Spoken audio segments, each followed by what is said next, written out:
Alexandre le Grand, c'est Robert Hossein qui réalise. Nous sommes en 1956.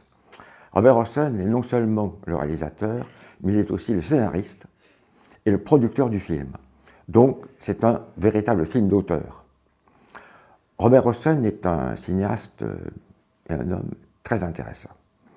C'est un homme qui a eu des malheurs, des grandes difficultés. Il a fait partie des victimes des persécutions macartistes.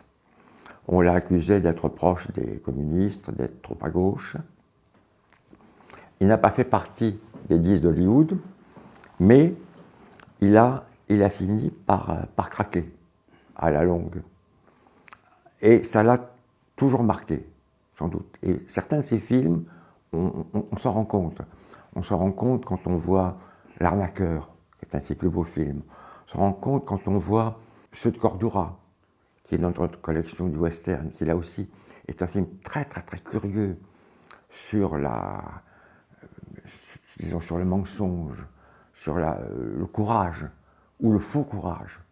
C'est donc un cinéaste tout à fait attachant que Robert Hossein.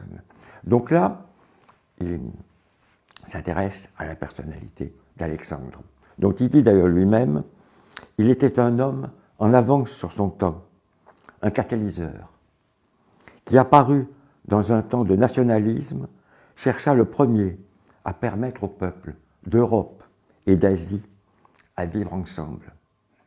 Et on sent d'ailleurs que ce qui a intéressé Robert Hossein, pas tellement les scènes de bataille, même s'il y en a beaucoup, elles sont spectaculaires, elles sont très bien rendues dans le film.